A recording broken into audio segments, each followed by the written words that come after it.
A massive thank you to all of our sponsors on the Suffolk Non-League show. Without their help and support this year, we would not have been able to have made the improvements that we have done to the show. Other than sponsoring one of our local sides, Grunsborough in the SIL, GBS are a family-run construction company in Ipswich operating nationwide with over 30 years experience in fire protection, diamond drilling, commercial building, health and safety and asbestos removal.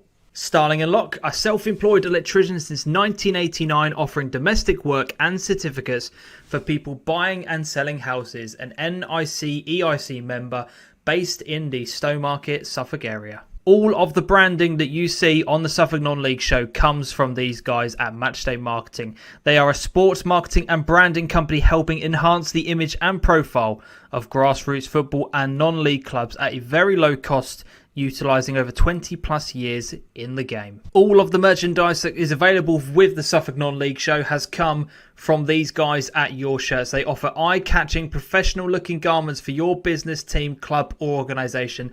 They offer a range of printing methods to cover all individual costs. Doesn't matter if it's text, images or anything else that you require to look unique and stand out from the competition. These guys are creating our website and they can do the same for you. Clabber Creative are an agency based in Framlingham, Suffolk, offering fully managed football club websites. They are about giving your club a professional look, feel and ongoing support to maintain the site. Alpha Surveys, providing topographical and measured building surveys throughout East Anglia. If you are in need of quality surveys on any home improvements, contact Alpha Surveys on Instagram. Links for all of these companies will be in the description below. Go and check them out and tell them that DeeJam has sent you. Good evening, everybody. Yes, thank you to all of our sponsors on the show. We are live once again. It is Monday night and we never sleep. It is absolutely relentless at the moment. The news has been flooding in throughout the day. My phone has been pinging, buzzing, beeping. All kinds of news has been going on today. It always happens on a Monday. But once again, we're live across Twitter, Facebook, YouTube, and Twitch. We have a lot to unpack tonight. But before we delve too much into that, how are you doing, my man? How has your week been? How was your weekend? What have you been up to? Had the best weekend I've had in about a month, James. Right. Okay. Absolutely buzzing. So yeah, all good. Had a very uncertain April, all in all. And Friday, all of that got patched up and sorted out. And yeah, just enjoyed myself. Yeah. So yeah, everything is looking bright. Had a very good week between ourselves last week. More of that is going to be announced in due course. Yes, hopefully by the end of this week. Yep. And yeah, I'm absolutely buzzing for it again. I've gone from not really wanting to go and watch a football match to wanting to be back involved again. Like a few things have clicked into place in my mind and I can now concentrate on football a bit more. Yeah, I'm really excited for it. Yeah, no, I agree. I have to admit, just getting back out there and watching some games over the past few weekends, the buzz is definitely back there for editing, for creating, for putting the videos together, going out and just speaking to you guys again. Obviously we're doing the random generator, the Wheel of Fortune, whatever you may call it, on the Friday nights, game selecting, which seems to be going down quite well with all of you lot. Yeah, a lot going on. We've there's a couple of big bits as well, isn't there? Like, thanks to our sponsors, we've got the next little bit of the show on the verge of being ready to unpack in terms of actually progressing and making things a bit better. And that's really exciting for me because we've had to save hard and really think about those next steps to do the next bit. And we're absolutely on the brink now. So this is all really exciting. Yeah, definitely. We don't want to be one of those channels that just kind of sits still and just kind of rests on its laurels and just thinks that it's made it. That's not what we're about here. We want to be making constant improvements, improving the video quality, what we look like, what we sound like, all the visuals that you kind of see towards the show. Everything has to be a constant improvement. As I said, we can't just sit there and just think that we've made it. That's not how we work here. So yeah, a lot going to be happening in the future, lots of changes up and coming, but yeah, really excited that you're all going to be a part of that. Absolutely. Absolutely. And as a massive thank you, as we always do on the show, we just want to give a shout out to all of our Ko-fi members, which is one-off donations towards the channel. These absolute legends have done so on the screen here. If you want to do that, links for all of this will be in the description below. Go over to Ko-fi to make one-off donations. You can now do that via, it's not just via PayPal now. You can do that via any card method. Doesn't matter what it is, and it is from as little as £1. So we've lowered the amount. We've changed the card options on there. You can donate anything you want. Also, monthly wise as well, all of our Patreon members, to Chris, Lewis, Wombat, Connor, Michael, Colin, Joel, Tommy, Sam, Stephen, Joe, Shem, Luke, Scott, Lee, and Groundhopping Mick, you are absolute legends. These guys put monthly amounts towards us. It really does help make those improvements that Adam was just referring to. If you want to become a Patreon member, again, little as £1 per month, you can cancel at any time. It really does help grow the show. And a massive thank you to all of you guys. Again, we've had a few people posting up their clips of the Suffolk Non-League Show merch over the weekend, which is absolutely brilliant. If you want to get yours, you can do so. Again, link is in the description.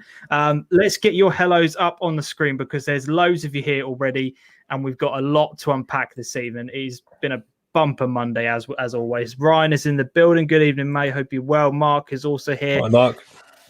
Yes, Mark, I did have a good weekend. I had a brilliant game of football, which I went and watched. So we'll talk about that later on as well.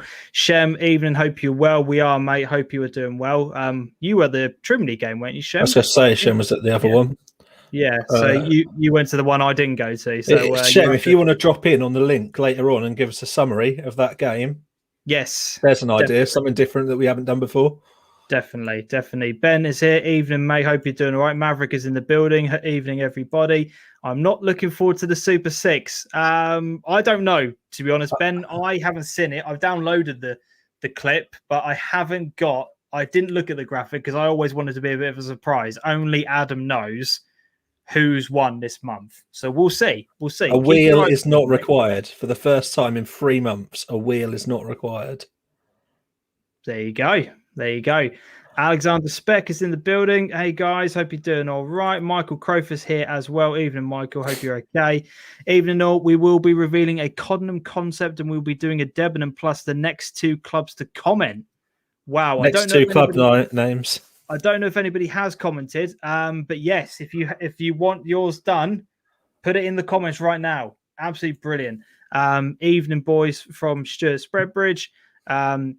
Evening from Connor. Evening from Alex. We've got DeeJam Army from Ben. Love that. Alex is here. Evening, gentlemen. Hope you are both well. Yes, we are. Wait, we really, really are. Dean is also here. Good evening, legends. Oh, that's too kind, mate. Too kind. Good evening, everyone from Sidekick. Trimley were excellent, says Shem. If you want to come on, Shem, the link is in the chat right now. If you want us to post it later on throughout the show, as we get towards the results of this weekend, let us know, mate. We'll post it to you again. You'll be excited to know, Adam, because I don't know if you can see who's in the chat right now, who's behind the scenes. We have got somebody who's already clicked the link. I can't see who's coming. Love it. Somebody's already clicked the link. They want to come on and give their thoughts about the news. If you want to come on as well, the link, as I said, is in the description. It has been posted out. If you want it, let me know. Alex says Thurston on there. There you go. That's one of the clubs. We've got a club. Somebody designed a kit for Thurston. The fact Adam has a smile on his face when I said that. I've always got a smile on my face, Ben. Out. There's no indication, man. There you go. Thurston and Grunsborough are the 2 clubs that we've got. Get designing, mate. Get designing. Adam is looking fresh, says Dean. I don't know what that says about me, but fair play to you, mate. Fair play, Adam. One of us has still got to look like a tramp, James. Don't worry, mate. Yeah, there we go. So let's get into it. We can't waste any more time. We've got so much to go through tonight. We're already 10 minutes into the show. Jesus Christ. So we had the news yesterday, and I think it was this morning as well, about the FA ratifying their decision to curtail or to finish rather the current season and use it on the points per game from last season to and also this season. So we had that news that broke a couple of weeks ago that they were going to be doing it. Obviously, clubs had between now and that point to go back with any thoughts and opinions that they had. But we saw the announcement that following the council meeting, the structural changes to the number of divisions in the National League Six system recommended on the 12th of April have been approved. The 2021 season is declared null and void at step 2, with no promotions or relegations from step 2 or relegations from step 1. And then this afternoon, we had the news that certain clubs from our area were eligible for promotion. Well, this is literally the news we've all been waiting for in terms of what happens next. Exactly it. So in terms of clubs that have been invited to make an application to step 4, we already knew, because we had the graphic that was sent to us, or kindly sent to us, about who was going to be going up potentially to step 4. Stowmarket, Norwich United and Wroxham have been confirmed. Obviously, the team in bold is the one that is going to be going up. It's now down to the club to get all of their necessary paperwork in hand, etc., etc. And it does say on there, this has now been verified by the respective leagues. So this is the furlough non-prem. Obviously, Stowmarket over the past 2 seasons, they go up. I can't foresee any reason why they wouldn't be taking that option up. I can't see why they would want to. They do still have to present their finances and something else to the FA to make sure that it can be ratified. So the team at the top are the ones that have performed on sporting merit, and then it has to be confirmed by the club saying they want it, and then presenting finances and something else. I can't remember what the other item is. I'm sure there's somebody in the chat that knows what both of those criteria are. I don't see the finances being a problem for this side. They have 1 week to get everything together. Okay. That could be interesting, but I'm sure they'll sort it out. And then we had from step 6. So thanks, applications, Dan. Finances and ground grading in there, James. I knew there's always somebody. Dan's just like an encyclopedia, isn't he? Do you know what I mean? We just need him in the top corner of the screen at all times. Do you remember on Microsoft Word that little clip art thing? Yeah. Did you mean the paperclip? He's literally like the paperclip. That's what we need Dan to be. Absolutely brilliant. So step 5, we had Mulbarton, Lakenheath and Marchtown United confirmed as the top 3. And then we had Fakenham and Downham. Now, as far as I was concerned, and as far as what we went through when we were looking at this graphic last time, the team that we had in that position was Ipswich Wanderers and not Downham. So this is where things get a bit funny for me, because Ipswich were ahead of them. They were, I think it was 0.2 or 0.02, something like that. They were ahead of Downham. So this is where my thoughts on it get a little bit hazy. I don't really understand. That graphic was unofficial, I've got to say. Someone else approached me about that graphic, about another error in it in the same division. Okay. I can get that comment up. Yeah, Lakenheath identified an error in it as well. Okay. But they gave different results as well. They believe that with their rounding, it should have been Mulbarton, Lakenheath, Fakenham, March, Downham, Ipswich. Right. So not quite sure that was what they said was correct. So I don't know how it's been. There is no graphic has been put forward to say this is how it's been calculated. But yeah. I mean, Dan's point, it doesn't really matter who is 4th and 5th if the top 3 all apply. I get that, but there might be, for whatever reason, a team who decides that they don't want to go up. And this is where it then starts getting into a bit of a who's then eligible to then go up. And this is where it gets into a bit of a grey area. But this seems like an absolutely perfect time to bring in our guest who's actually waiting to come on tonight. You may or may not have seen some of his opinions already on the matter on Twitter. He has been quite vocal this evening. But we've already had him on the show. he doesn't need any introduction. It is Ipswich Wanderers chairman Stephen Boyle. Stephen, good evening. Hope you are well in the current circumstances. Just try and sum up, if you can, what are the main issues that you're currently having tonight? Because as I said, I've seen a couple of tweets you've put out, but if you can try and summarize for everyone who's listening, what are your main concerns and thoughts and opinions on what has happened this afternoon? Oh, to be honest with you, I'd put the matter to bed. Like a couple of weeks ago, I was just like, okay, this isn't good. This has gone against us. I hadn't looked at the small print. It looked like we were going to be fifth, whatever. And I say complete. And then today, when they sort of announced that we weren't even, I was like, right. So then what happens? What are we? Are we just nothing? Has the league season meant absolutely nothing? And so I think somebody just put in the comment there, it doesn't matter who's fourth or fifth, does it? Well, it does, because if you're sixth, you're not even eligible. Let's just say say it won't happen. But let's just say no. Two of those five clubs achieved the grading, but they went down and the others just couldn't do it. I mean, I think Downham would really struggle on their ground grading. I've got to be honest with you. But let's just say that there's two and there was one space left. We wouldn't qualify.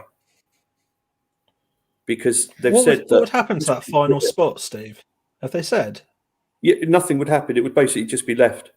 So it's just Wanderers. I just want to tell you what this is all about, right? Right. Can you imagine what it's been like running a football club during COVID?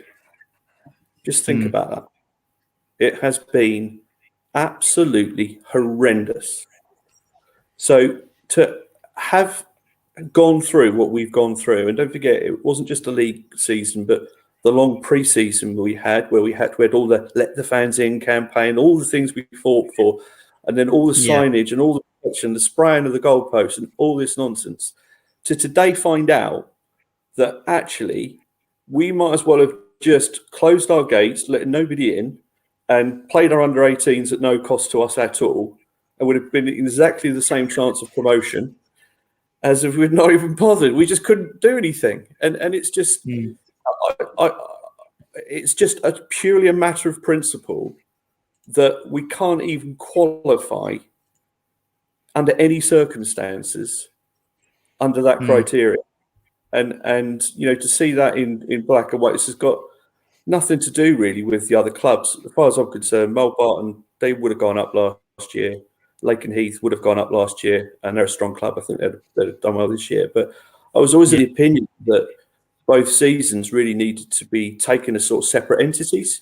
If you kind of just put two events together to create a set of results as the sole criteria, it's fundamentally unbalanced. But the other point on it is just the sheer amount of effort that's gone into. I mean, we only played 10 league games last year. We also had a lot of friendlies and cup games, things like that. The amount of effort that went into that for it to have no real standalone weighting at all, just sort of seems like such a kind of like a crude kind of formula that no one's really thought about. There's always going to be winners and losers, weren't there? But it just, to me, when I saw that today, that, as you boys know, that really did stoke me to think that actually, you know what, even if those clubs, they put two up and they can't find somebody else, we wouldn't even be considered, having played 10 games, won 9, draw 1, lost. What were we supposed to do? Sorry about the point we dropped. People say, well, how do you expect to get promotion based on 10 games? It's not our fault we only play 10 games. We're trying to play games. And the other, don't want it to turn into a rant, but the other thing that frustrates me is I believe that, just looking at the spots for promotion, Fakenham deserve that. Not Marchtown. Fakenham deserve that. They just, trust me as a football man, right? If you look at the trends and the results and how that season was going, Fakenham were absolutely flying last year. I reckon they would have finished third. This year, look where they are this year. And I think they let in a last-minute goal in the last game they played when everybody else decided, other than a few clubs, not to bother playing. Yeah. So what's actually happened? Have a think about this. I've got no connection to Fakenham Football Club whatsoever. It's a hellish place to get to. But just have a think what's probably happened here. The clubs that wanted to play and got the game on have been done. And the ones that protected their little positions last time, they've done all right out of it. It's just my opinion. Without wanting to rub onions in your eyes, so to speak, a bit, last season started all right and then that fell off a bit. But it's left you in a position where you would have had to have played a lot of games to catch up with, or got a lot of points in the bag over other teams before you could even really safely push into those three.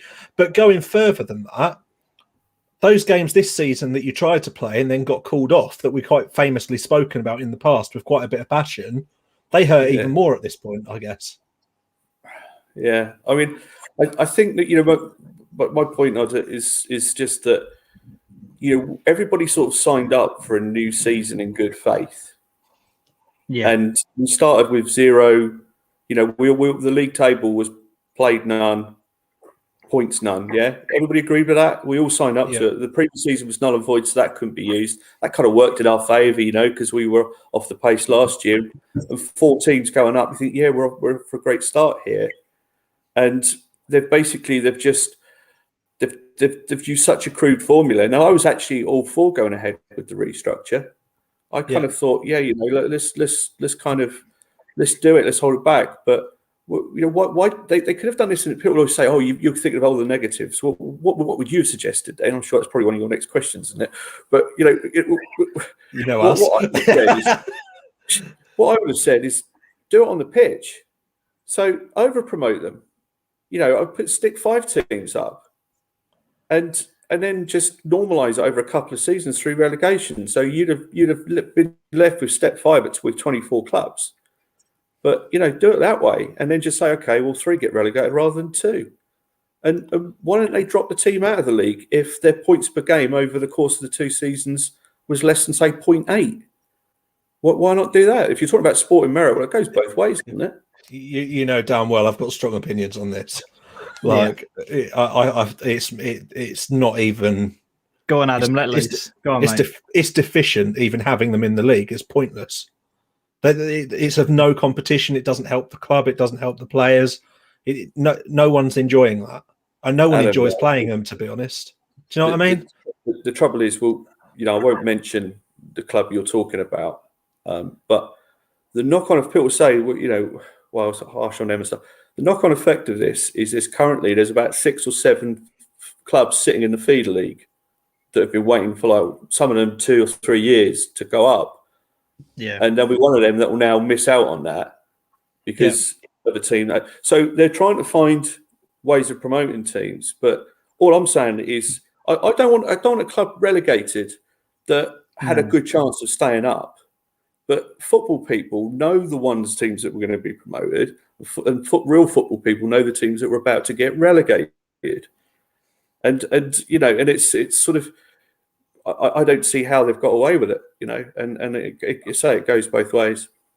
I guess at the top end of that is there's also always going to be people that win out of it and people that lose out of it either way, however the cut is arranged. Yeah, I think is it just for you, the fact that you haven't been considered? That's the main gripe that you've kind of got with it. I don't care if you say, it'll go down to 10 places. Just we were leading the division. Yeah. To say, what were we supposed to do? What the hell was the point of us entering this? And have you been given any sort of indications to why you haven't been considered? Because obviously I know this is only just kind of broke this afternoon, and I doubt there'll be contact. All leagues have been given 2 slots in addition to those that were selected for promotion. What they're trying to do, James, is they're trying to sort of have a cut-off to how far you could go down. So it's a little bit like if you were a feeder league club. You could be 4th and still apply for promotion, but I don't think you could do it if you were like mid-table, which I understand the concept of that, but why didn't they just do what they did with the Women's League last year during the lockdown, where they basically said, okay, any team can apply for promotion. You know, the prime factor that will be used would be sport and merit, but you could have done it over the current season, the previous season, because they're different competitions. You could have done it on sporting trend. So you talk about Lakenheath, they did well the year before lockdown. They were like 6th or 7th then. So you could just look at a combination of factors that you know, and also ground grading and all these sort of things. But you know, to say that you know, I was a chairman pre-COVID, and that was frankly a piece of piss compared to being a chairman during COVID. So to sort of suggest that somehow these are worth the same amounts, they're not. It's hell putting on games of football. So all we asked for was that they should just be considered their own entity, you know. And I know that there'll be people from Wroxham that share your argument. I know they're slightly in a different place because they are within consideration. But as soon as this got announced, I saw people from Wroxham saying this is a scandal. We're 10 in 10 or 9 in 9, whatever they were. Yeah. How can we not be considered to go up, you know, ahead of Stowmarket? The only solution would have been to take the games played in each season, split them into a percentage, and done a split percentage points per game where each one provides a weighting in the final outcome. They've basically gone for the easiest solution that gives you the total, you know, over the two of them. It's provided an answer, rightly or wrongly for some people. It was always going to cause upset, I think. Yeah, I mean, how do you? Sorry, I was just going to say, how do you kind of respond to Dan's comment in here? He's put March were 3rd this season and 4th last season. Surely they deserve it. What's your? I'd say that they were in contention for promotion, but it's a good point. But what I'm trying to get across is you try and take each season as its own entity. So what would have been the probability that X team would have won promotion in that year? Because if you actually look at where they were, 4 teams were due to go up last year. They were 4th. They had Fakenham on their heels, and they had a number of other clubs like Norwich CBS on their heels. So I would say their chance of being promotion last year was probably about 30-40%. Okay, so this season you have a look at them. You have a look at where they sit points per game. But below them, they've got Lakenheath and Mulbarton, and they've got Ipswich Wanderers and Fakenham absolutely flying. So my response to that question would be, you honestly asked me what their probability was over each season. I'd say about each year was maybe about 30%. That's not enough to give somebody promotion, in my opinion. Right.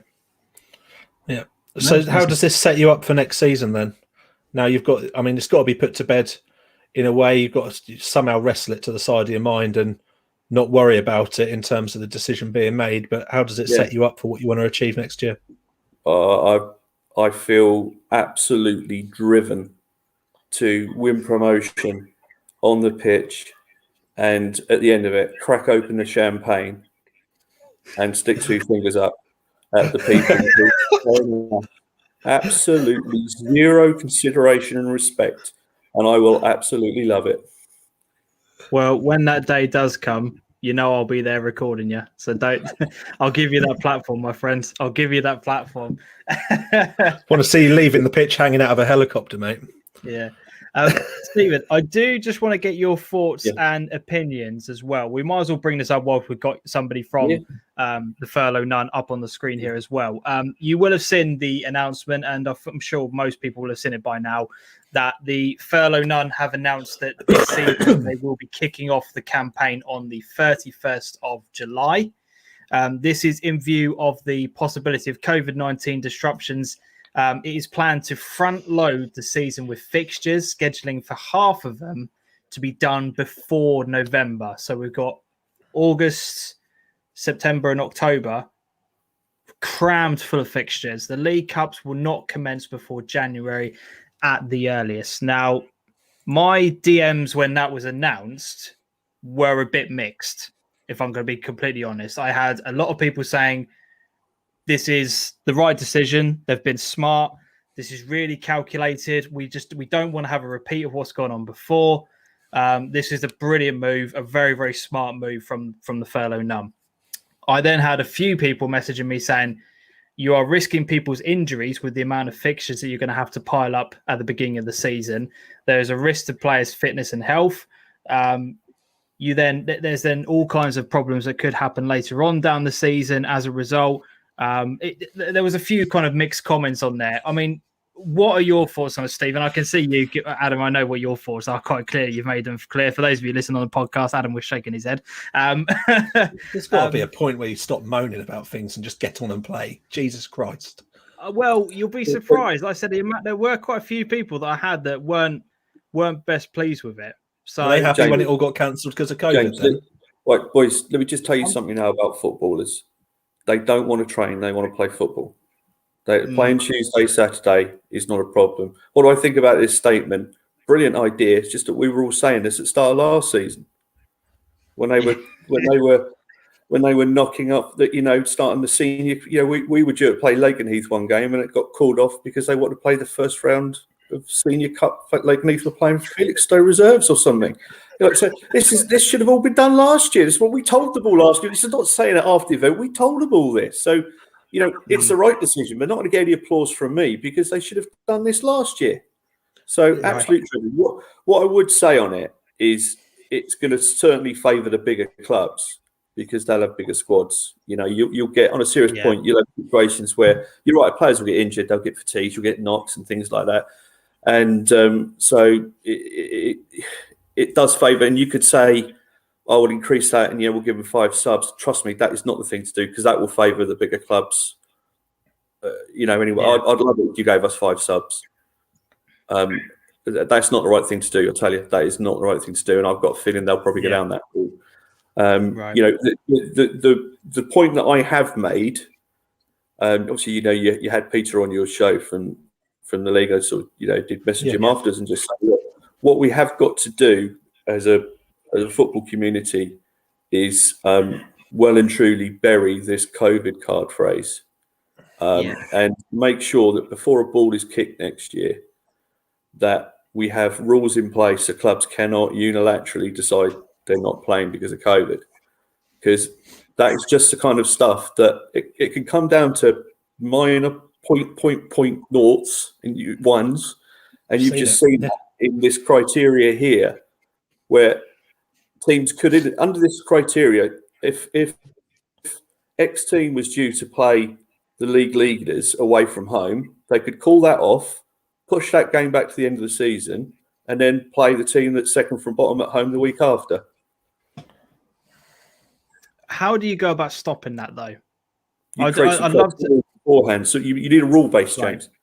So you basically say, okay, first of all, the club can't just decide. Because what was happening last year was the club was just going, so we had it literally at 8:30 Friday night before a game. The club could just go, we ain't coming. Well, fine, if you don't want to come, you lose the game. That's a 3-0 victory to the opposition. Oh, no, we can come then. Oh, well, it's not COVID then, is it? Right. So, you've got to have a rule base there where you sort of say, for me, it's if you can get, I would say, 14 of your registered squad out, that's enough for 3 subs, then you need to complete the fixture. Or if you can prove that there is a clear COVID outbreak at your club. So, let's say, like you say, 5 players have had positive tests or have got symptoms and something like that. We don't want to go there, and that's the situation. But there's a big difference between a COVID outbreak and somebody's auntie's cat's got it, and therefore I can't come along. Because I think after like the 3rd lockdown, there's been so much socioeconomic damage from COVID and the fallout. I think the appetite will be stronger to get the games on and find a way around it. I just hope that it's made clubs realise that more clubs need to integrate stronger with their reserves, say, to be able to pull on a player and not to say, oh, I can't take 15, so there's no way I could possibly play. I mean, if you look at most of the clubs in our league, they've all got strong reserve sides. There's just and you understand how it works. You register for both clubs. Yeah. So Yeah, I mean, Shane's comment here. Most clubs have reserves and under 18s at step 6 and above. No excuse for call-offs, in my opinion. Be brave and play with the youth. He's He's also a lot of put support for that comment. Yeah. We've started first week in August for the past 3 seasons. Midweek games are great for players and for spectators, which is, I mean, for me, it's going to be brilliant. Like, I'm going to be going to so many midweek games, and the missus is never going to see me. It's going to be fantastic. You know as well as I do, I prefer a Tuesday night game to a Saturday game. Yeah, Adam loves it. Adam loves a midweek game, so he's going to be all over that. Yeah, I was going to say. Players will love this. Players will love this. And the ones that are worried about getting injured, just retire. If you're worried about that now. Seriously. I do think like there's a point where we've got to stop standing for people putting hurdles in the way of us just getting on. And just say this is at the end of the day, they had to come up with a solution. This is the one. This is the. I don't really think there's anything else that you could do other than that. I mean, Maverick's comment here. None of the COVID was down to the leagues. It was out. It was out in place by the FA. It was mandated. What do you? It's not true. Fortunately, each league has their own discretion on how they manage it, and the league has an override. So, you know, our league took the decision, which I think they did so in good faith, that there, as you can imagine, I've written for the league quite a few times this year, and their wording was, we will err on the side of caution. Yeah. So that was my understanding of their wording. Yeah, we'll err on the side of caution, which means if I don't want to play, I don't have to. Yeah. We've had a couple of questions that have actually been sent in to you. Sorry, go on, Stephen. Go on. You know, just a basic rule. You know, I'm not saying that, you know, clubs should be forced to play. If a load of players have got it, there's a fair chance they've got it from each other. But if one player's got it, if somebody at work's got it, if somebody's got tests and has a symptom, it doesn't mean the game has to stop. There's too much involved. You know, the one that we had last year cost us $4,000. That's how much it cost us. Yeah, you know, and it's just, and the other thing about it is, you know, it causes a lot of bad feeling between clubs. You know, and well, we saw that all last season, didn't we? Yeah. We saw that though at multiple levels. The impact was the same everywhere. As soon as it was announced, there was a rift. As soon as it was announced, people were losing money, and it was the same. Everyone had the same issues with it. But like you say, you're not asking people to be forced to play. You're asking for a solution. I think the trouble with, I always try and be proactive and coming up with a solution. You know, no one just likes a guy who just moans about everything. But you know, the trouble with a lot of the decisions that have been made, they only seem to favour people that don't want to play. Yeah, you know, or don't get results. There was a lot on social media last night of there was some panicked people that I'm in contact with that make programs and stuff like that, sort of claiming that, you know, these are the same people that have been moaning they've had no work, were then moaning that they won't see their wife for 2 months if all the seasons are going to start early. And you just put your head in your hands and think, Jesus Christ, what do you want to do? Just give up and go and get a different job. Well, I mean, I don't understand. Just don't be involved with football if that's your opinion. Yeah, you know, we've been without it for so long. I mean, actually, the point is the season normally starts. You know, my first year as chairman 2 years ago, the season started on the 3rd of August. They're going 4 days before, and it makes complete sense to play Tuesday, Saturday regularly anyway, because then you get the majority of the games in before you get to the bad weather times, which is generally sort of December through to February. You only need to play once a week then because you kill the pitches.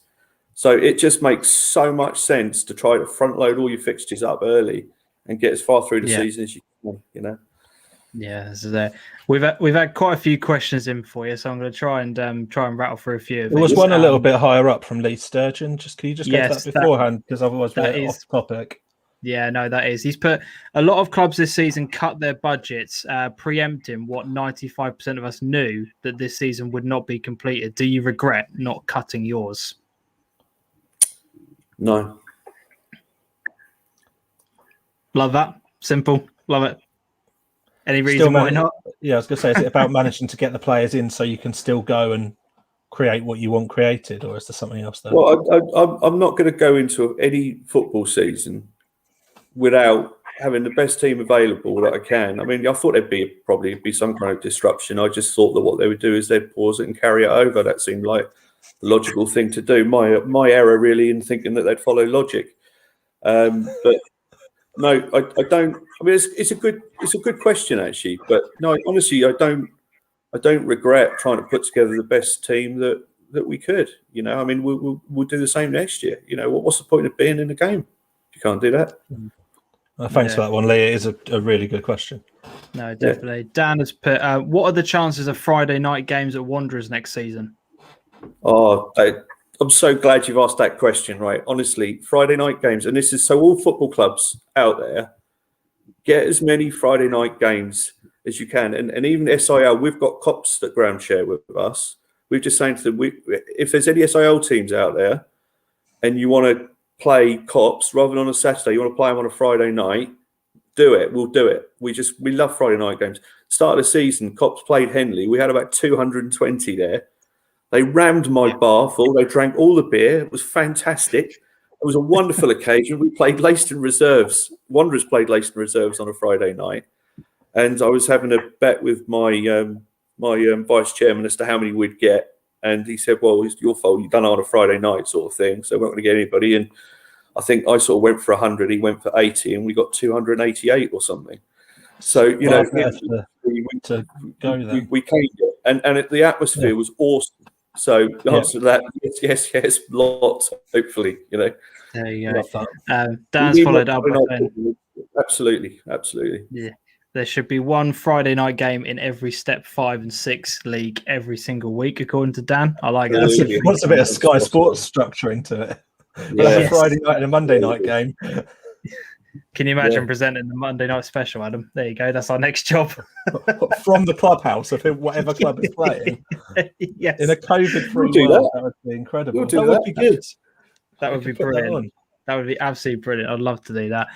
What was the other question we had on there? Dean, he said, will you be letting players or managers go if they go 10 hours without scoring? I'm guessing this is in relation to Ipswich Town, possibly. It's the tweet you put out the other day.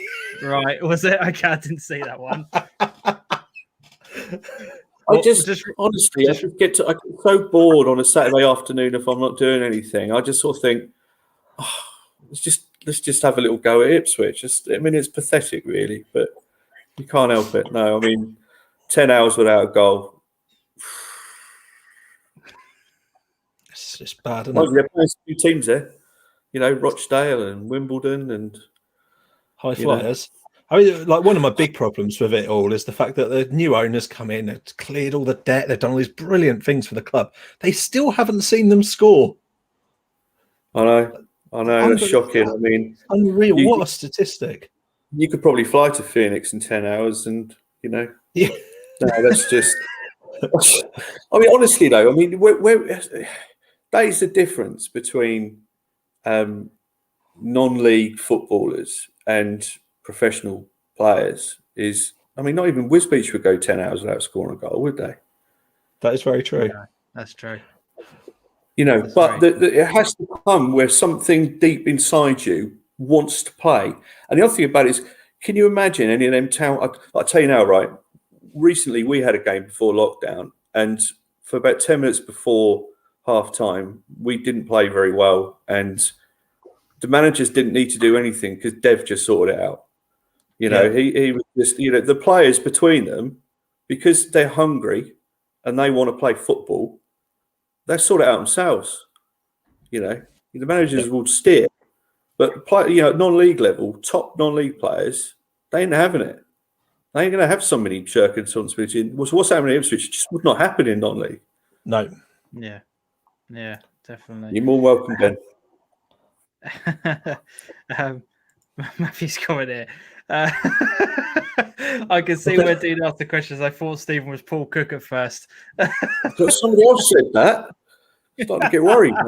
You just need a ridiculous accent. Like that, you know? Yeah, exactly. Just get the different tones in there. Yeah. We watched Kemp last time I was on, didn't they? Yeah, someone did say that. Yeah, I think they did. Yeah. Alex has asked, are there any plans to bring back a reserve side to the Furlough None Reserve League? I love how this has just turned into like the Stephen Boyle show again. This is brilliant. Keep those questions coming in, guys. Keep them coming in.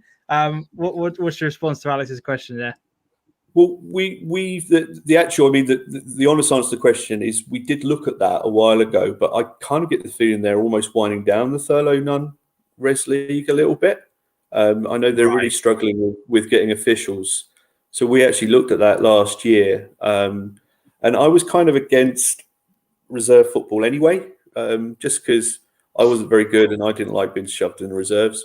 So you kind of like, so we created a Division 3 team in the SIL called AFC Wanderers, really just because we didn't want the reserve title in there, and they'll work their way through. But I mean, our long-term plans as a club is that we can kind of progress, and hopefully if we can get up to step 4 level, in a few years, hopefully if we're able to achieve that, then we would look to bring in another step 6 team playing in our league, current league. And I say I'm not getting ahead of myself, but it's a long-term plan.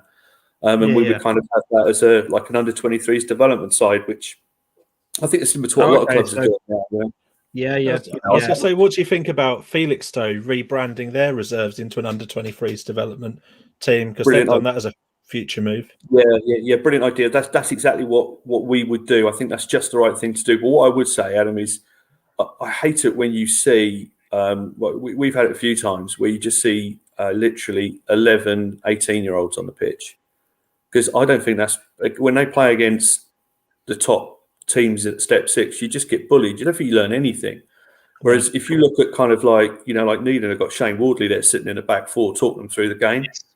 Yes, and he's developing them players. And what we would do is we would look to, the other big B that I have in my bonnet is when res teams stick in all first teamers. So we'd never, ever do that. Just out of pride and principle, we'd never do that. But I'm not against 2 or 3 established senior players playing in those games, just to help people and really bring them along and just look after these kids, because it's not all about technique. It's about the dark arts.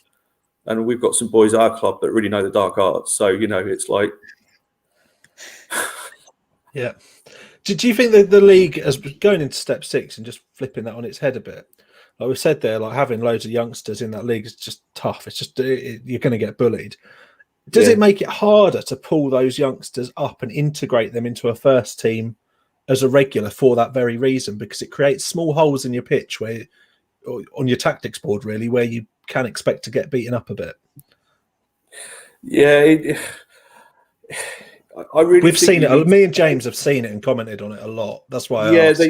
You need to drip feed them in. I think if you put them in too early, they kind of think they've made it, and they've got to really earn. I think football's changed so much. The thing was, kids used to be happy to sort of be in the reserves and then sit on a bench and watch the first team and take 5 minutes to learn a little bit. Now they want to get in as quick as they can, and they're almost being elevated a little bit too quickly. But so much of it is talk about technique and technical play that they've completely overlooked the importance of winning.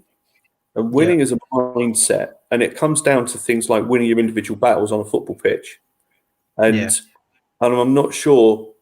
I mean, you listen to sort of the team talks from our managers. The phrase "win your individual battle" is up there all the time. And I just wonder, do kids learn this in academies? I'm not sure. It all seems to be, this is how we're going to do this, and everybody plays out from the back. I mean, it's just like, seriously. I mean, you can't. The players aren't good enough, but the pitches aren't good enough. When we see people going to play out, we're like, oh, happy days. It's like, we played friendly at Trimley the other night. Bless them, that pitch. You couldn't play out on that. It's just, so it's just, you've got to, it's where you've got to try and teach kids the reality of the game and game management. And is that on? Is that really on that pitch in that conditions against those players? Is that on? And so take a bit of responsibility yourself. Take a bit of responsibility for your performances and all that sort of stuff, which is exactly what's not happening at Ipswich Town. Yeah. Yep. Very much so. That's a great point. I do just want to just kind of bring up, because I've been told to put these up on the screen here. We had a couple of come back to some of the things you were saying earlier on. Maverick has put on here.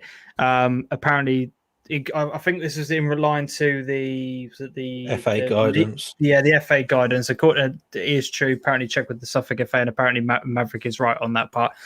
I don't know. Just thought I'd just chuck that out there because I've been asked to on there. But going back to the point we just had here.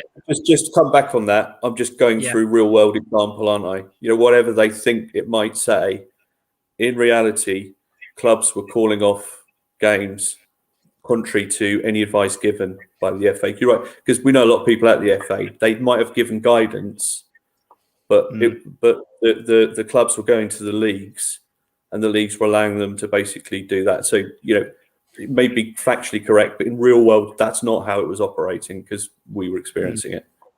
So. Yeah, no, that's fair enough. Matthew's put on there, reserves is a difficult position. I think maybe reserve games should be played during the week. So players who are promoted to the first team but end up not getting on don't lose game time, which is an interesting point. And Ben has put on here, so on Saturday had 2 or 3 first team players in their reserves and won 3-0, and the last week 12-0 with 4 first team players. So there is the benefit of, you know, of having those guys in and around that team. And as you mentioned about the Needham link on there as well. Stephen, been brilliant having you on the show. Really appreciate you coming on and giving your thoughts and opinions on there. Is there anything else you want to say whilst we wrap up this part on there? No, just a reminder to that we've got a big pre-season friendly with Stowmarket in July. I think it's the 11th, something like that. And we did say that for your Patreon members, we'd put on a do. And when Wanderers put on a do, we'll put on a do, and it will be special. You know, and that will be some beers flying. And if you want to get in on that, then you better sign on the link and support your channel, because I'm sure we'll have a cut-off point. So if we just do it the week before, everybody will go, hang on, there's a bit of a free piss up for everybody. So stick a quid in. A pound a month, everyone's good to go, aren't they? Yeah, so I'm sure, James, you'll set some decent criteria there for, you know, if there's a cut-off point for people getting involved with this. But I think, you know, for you guys, during those dark winter months with very, very little natural content to discuss, you've managed to keep the non-league fire really burning, and it's to a great credit to you too. You've been able to do that, so well done. Cheers, Steve. Really appreciate that. Yeah, and again, anybody who wants to sign up to the Patreon, it's in the description below. I post about it during the week. If you want to get involved in that, as I said, it's on the 10th of July, and I know Stick a link in the chat, James. Go on then, why not? I know it's the 10th because my work have organised a work do for that weekend, and I've told them I'm going when I'm actually not. Because we've got this game going on. And the problem nothing is more James than to tell his work he's going anyway and then just not turn up. The problem is that the closer it's getting, the worse I'm making it. If I just said right from the get-go, no, I'm not doing it, I'd have been absolutely fine. But now he's committed to cooking the sausage rolls and bringing a martini. Even if I did, there is absolutely no way I could leave Wanderers and get to where I need to be going at a reasonable time. I'd end up again at like 9 o'clock, so it'd be absolutely pointless. But you'll be in no state to go anywhere after you've left our place. That's James after a pint. Yeah, that's true. Actually, that's very true. It's going to be a cheap date for you, Steve. Yeah, cool. Definitely. But yeah, really appreciate that, my man. Really appreciate that. We'll keep reminding people about that closer to the date. But the Patreon link has been served. I just saw Michael's coming on there. Oh Jesus Christ! I need to lie down. Yeah, really appreciate that. We will. I'm sure we'll talk beforehand. But yeah, thanks for coming on the show and giving your thoughts and opinions, mate. Really, really do appreciate it. Cheers. Nice one. Speak to you later. Thank you. So let's move on. We've got a couple of other small news items to just go through, and then we will move on to this week. Last one was meant to be a small news item. I know. It never is on this show, is it? Jesus Christ. We're going to be here till midnight at this rate. So we do have just one other item that we need to go through as well, which is to say that the grants applications have been are open at the moment for any clubs that are in step 3 to 6. You can apply for grants now from the recent government's sport survival funding. You can see this criteria on the screen here. You can only apply if you have played a step 3 to 6 in the current season and you hold less than 6 months of cash and unrestricted operating reserves. Now, the reason why we are talking about it and promoting it is that we know that things have been very difficult for a lot of clubs at the moment. If you are a club that is in need of some help and you are between step 3 to 6, please, please, please consider this option. Just have a little bit of a look at it, see what's involved, and just give it a thought. Just give it a thought. Discuss it amongst your committees, whatever you have to do. There's absolutely no harm in going on to it. Again, have a look. It's on the FA's Twitter feed. It's on Ollie Bayliss' Twitter feed as well. I'll post a link out to it after the show as well. If you are one of those clubs that is needing a little bit of help, this option is now available to you. It's grants as well, not loans. So we've Correct. complained in the past about things that are not quite right in terms of the way that money is given out. There's two things for this that really stand out to me, is that this money is being reserved for those clubs that are struggling. The amount of money that they're giving out is not insignificant. We're not talking about the £100 help that you get for the VARs. This is step 6. You can get up to £5,000, and up to step 3 says you can get up to £15,000. That's all going to help for those clubs that may be in need. And let's be honest, cash flow for non-league has been horrific. Yeah, absolutely horrific. This could really make sure that we don't see some clubs go under. I'd like to know if there's any plans for help and assistance for step 7 and below. Doesn't look like it at the moment. We haven't seen any communication. I know that a lot of people may have a little question about that. Yes, some of the I did go on the FA's website and have a little bit of a look at that, and even the women's football is not being considered for grants as well, which I think is just wrong. But there we go. The women's football has been put under different criteria for promotion and relegation as well. We should have had a slide on that tonight. Yeah, they want their 75% weighting to performances on the pitch only. Yeah, which is interesting. So yeah, people who are not eligible: National League Step 1 and 2, Women's Pyramid clubs, grassroots football clubs, clubs that hold over 6 months of unrestricted operating reserves, and regional feeder league clubs. So there's a whole group of people who are not eligible for it. But some Step 1 and 2 clubs are going to feel deeply aggrieved by that as well. We all know some of the financial problems that are going on, even quite close to home with Kings Lynn, and everything that they've had to do to try and raise funds. Yes, that's it. Lovely to see some people on Twitch tonight. We've had a couple of people commenting about Suffolk being represented on Twitch. Absolutely chuffed with this. I'm glad people are recognising it. I'm glad people are coming over. What's the thing that people have to do on Twitch, Adam? I have absolutely no idea. Follow. Just follow us. Something. Click follow and you'll be notified every time we go live. We haven't set Twitch up properly yet. We just exist in that hemisphere. Soon you'll be able to subscribe to us, and you can do it with Jeff Bezos money. We'll figure all of that stuff later on. But Bert Raccoon, thank you, my man. Welcome. What was his name? Bert Raccoon. Bert Raccoon. Bert Raccoon. That makes more sense. Another naming masterclass from DeeJam. I wish I could just sit you down with a dictionary. I need you doing more talking. That's why I need you doing more. This is exactly why. This is your channel. I'm here to laugh at you, mate. No, Jesus Christ. There we go. That auto excuse. Yes, come and join the DeeJam army, says Ben. One other news item before we move on to the fixtures is that Stone have announced that Richard Wilkins is their new number 2.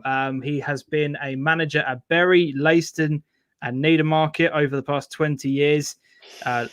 Good career in the professional game, 400 appearances across Colchester, Cambridge, and Hereford. He arrives at the football club filling the vacancy left by Dale Brooks, who left the previous day. Adam, what do you make of this news? As somebody who has been heavily connected to Stowe in the past, etc. This is like a marquee signing. Now, this is not of any disrespect to Brooksy whatsoever, because him going is also a massive loss. Brooksy, what Brooksy puts into that team, a lot of people don't see, and he was incredible. I've got a lot of respect for him, like in terms of like seeing his coaching in action from when I was working and doing a few bits over there with them. Like he was really interesting to watch, and a proper football guy with good pedigree and footballing background. So he will be missed. And at the same time, they've got one of the most successful local managers to come in as a number 2. I mean, that is some deal to pull that off. And he's going into a club that now are looking to be upwardly mobile and go again at step 4. And it's the highest Stowmarket have ever been in their history. So what a time to come in. And they've got a guy in with experience of it as well. So honestly, huge. Yeah.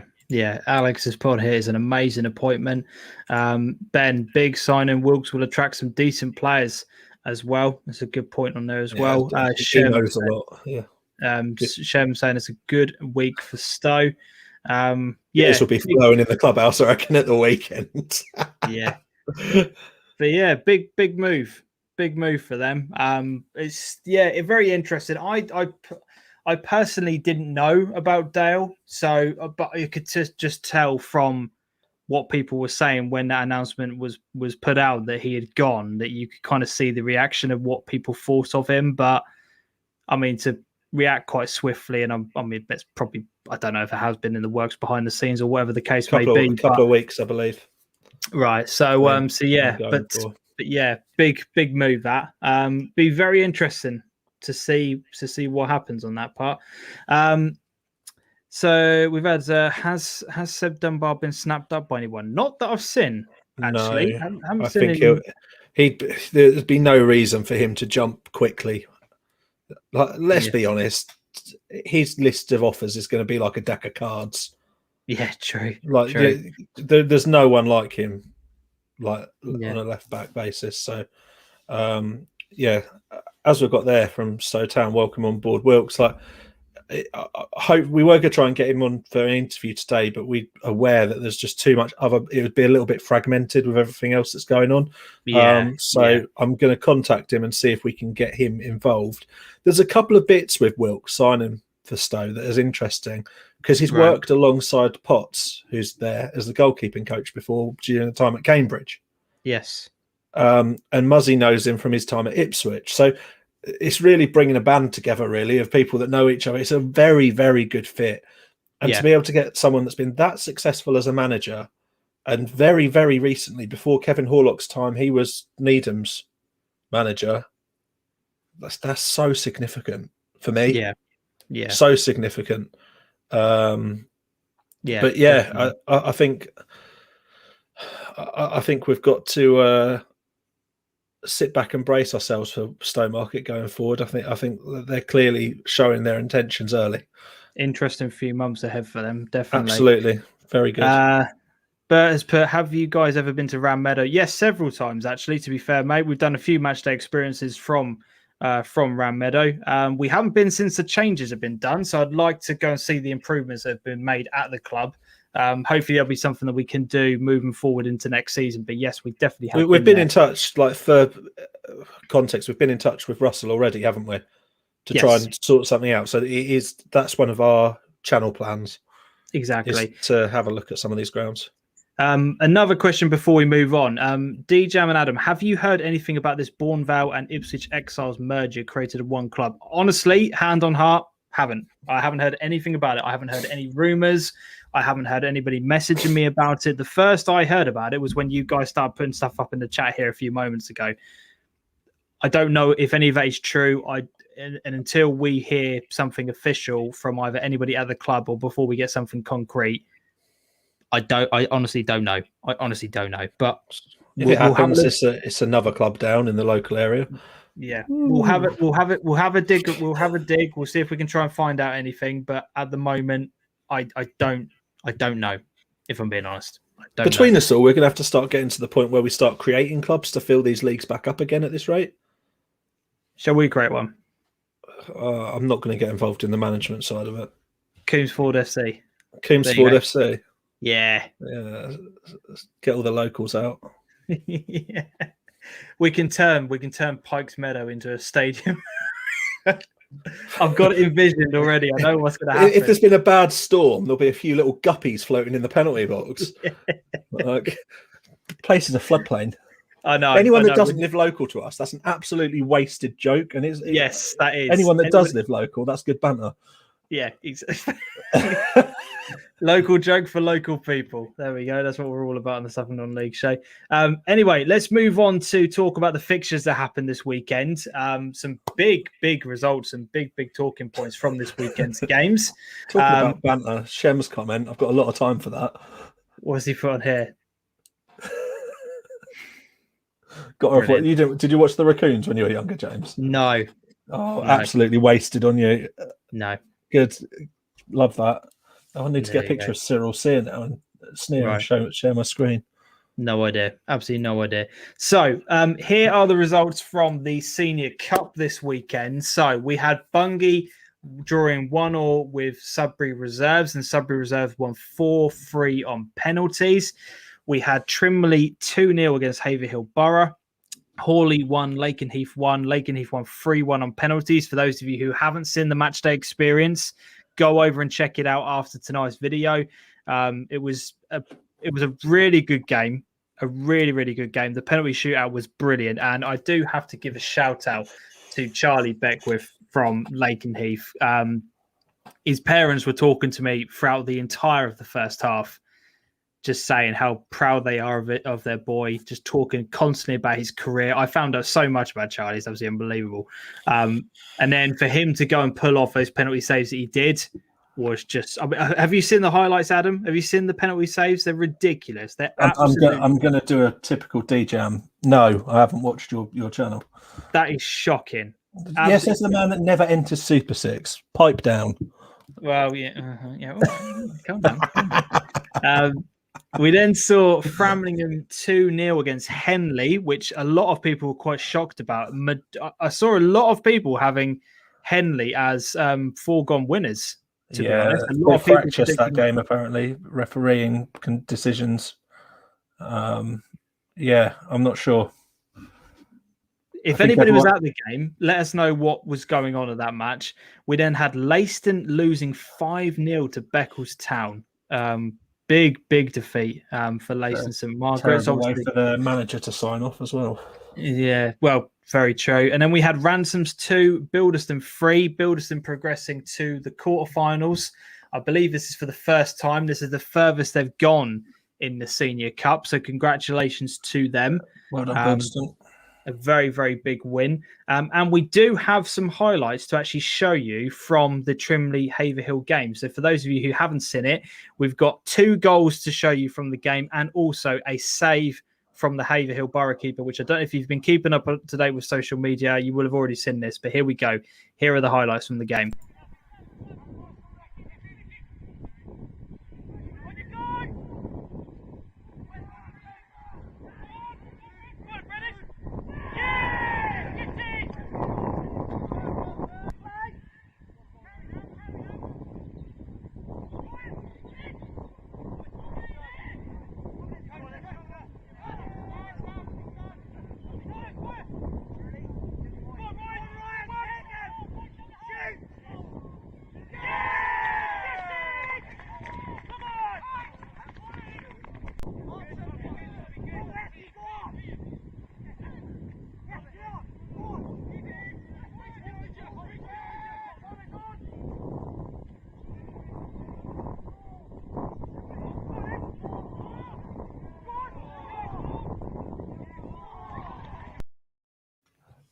What a save from the goalkeeper there at the end. What a save that is.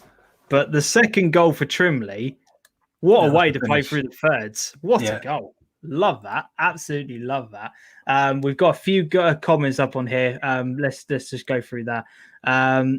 Charlie, lovely lad.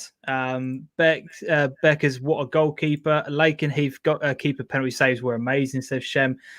Charlie is a great young keeper. So much potential. A lot of love on here as well. He is. I've watched him a few times. He's an incredible goalkeeper. Yeah, I've got a lot of time for him. Good Senior Cup draw today as well. Dan, we will be bringing that slide up in a few moments, but yes, you are not wrong on that. Had him on loan with us at Yarmouth for lovely family members too. We had on there. Oh, yeah, Dean's made a good point. Framlingham have no supporters, so nobody could. Well, if anybody from the clubs can let us know, then that'd be great. It'd be interesting to know if Seb would have left Stowe knowing that Stowe's current position. That's very interesting. It's a good point, Michael. We'll talk about that. He can still come back. It's very true. Yes. Henley were unlucky. Some ref decisions that could have gone differently. I wasn't at the game, but I think that's what a lot of people are saying online. Youngie, what a goalkeeper. Alex, all I can hear is my brother shouting. I'm guessing that's in the Trimley game. Trimley were very impressive from minute one. Haverhill didn't really get going. A great finish from Ra Chidlow. I mean this with the greatest of respects. That's the one result that didn't massively surprise me. Really? Yeah. Yeah, Haverhill Borough, they haven't had the best couple of seasons. Like they looked okay when we saw them play against Claydon, but I think they're either on or they're off, hot or cold team. Yeah, definitely. So yeah, I just want to say congratulations as well to Bilderson. I've just mentioned a few moments ago, but the furthest they've ever gone in this competition, they were very happy with their win this weekend. So congratulations to them. And then we had the quarter-final draw taking place today. So we had Trimley versus Bilderston, Halesworth versus Ipswich Wanderers, Lakenheath versus Beccles, and the Sudbury Reserves versus Framlingham. Now, if you'd have said that the top two were the semi-finals, I think that is absolutely incredible. What an unbelievable tie we could have had. But for those games as quarter-finals, what one stands out for you, Adam? Well, for a start, we're getting a Step 7 side into the semis. Yes. Who cares about the ties individually? That's good for football. That's the luck of the draw, and I love it. AFC Sudbury Reserves versus Framlingham Town. That's going to be one of those games that's going to be an absolute ding-dong, isn't it, between those two teams? I mean, you know from watching Lakenheath at the weekend, do you know much about Beccles? What would you say? Well, I mean, obviously they got their 5-0 win against Leyson, didn't they? So it just shows they have got some pedigree about them. But from Lakenheath's perspective, I don't know. I really don't know. Lakenheath are a good team. They play some nice stuff. They just didn't take their chances during the game. And that's exactly. I said it during my overall feedback of the game. Lakenheath, it shouldn't have gone to penalties. They should have wrapped that game up. And if they don't do that against Beccles, we've seen from the previous result, they could be made to pay. Yeah, they're not just going to sit there and turn up and just go, "Oh, we're playing Lakenheath today." Lakenheath have got to be on their game to win that one. They really do, and they've got to start taking their chances. Yeah, the thing is, they've got some good players in that team. Sean Avis as well up top is a very, very good player. And I think on their day, they're going to be very difficult to beat. But yeah, good draw. Yeah. Will Ipswich Wanderers actually get to play, says Jack. Who knows? I think Halesworth are going to be hungry now, aren't they? They're going to really want to they'll go great guns, having home advantage as well. To be honest, that's actually good for Wanderers, because I think a lot of Wanderers fans might travel out to Halesworth and give that a go, having not seen their club play for so long. Yeah. Dean he's predicting it already. Trimley, Halesworth, Lakenheath, and Fram as his semi-finalist. Trimley and Wanderers final for me, says Ben. Trimley versus Ipswich Wanderers final for me. Sudbury versus Framlingham is a dinger. Yeah, says Shem. Absolutely. Some brilliant ties to go in there. We did have 2 results from the Junior Cup. Obviously, the games that couldn't decide on times and stuff from the previous weekend with fixtures rearrangements. We had Coddenham 1-1 against Saxmundham Sports, with Saxmundham winning 5-4 on penalties, and Sporting winning 1-0 against Tattingstone. There's appeared to be a little bit of animosity between the two teams online. A little bit spicy on Twitter. A few words exchanged. I think it was relatively calm and in good jest, but you may or may not have seen it. But very interesting. But Sporting go on to the next round of the competition. Do you know again, who that means they've got to? Have you got the slide up? Have we made a slide that says the next round or not? I have, Adam. It's like Oh. it's like you were here during rehearsal. So here are I forgot. the next round of fixtures. We've got Brandon versus Stanton. Saxmunden's reward is a home tie against Needham Market A. We've got Mudford and Renton versus Thurston. Lakenheath Casuals versus Sporting 87. So Sporting go away to Lakenheath. Kesgrave versus Stowe Falcons. Spexel against Curtin Athletic, Puddlebrook versus Bramford Road Old Boys, and Bacton versus Colton Colville Town. Standout fixture for you, my man. What do you think from those round of fixtures? There's a lot of teams in there that will give you credit that you probably. Yeah, I mean, I could get an enormous map of East Anglia, throw some darts, and I'd still be blind as to where 98% of these places are. So standout fixture for me. I'll wait for the results and then make a decision. I mean, well, what even is a Puddlebrook? A Spexel, Huntsman and House? That's a pub team. Like blatantly, that is a pub. Honestly, these Norfolk sides are a lot more creative with their names than we are down here. Yeah, you know, what have we got? Like a Colton Colville, isn't that a caravan place? But Puddlebrook, it sounds like a duck. I struggle even with Bramford Road Old Boys, but I know that's probably located on Bramford Road in Ipswich. Like even Curtin, I don't know where that is. Let's just pick Kesgrave versus Falcons because that will probably be banter. Curtin is near Trimley, just so you're aware. Okay. Branton versus Stanton is a tie of the round, according to Shem. Alex will be leaving at breakfast then for Thurston. Luke, I hate a short trip anyway. We've got Stanton or Puddlebrook. Dan says go to Brandon.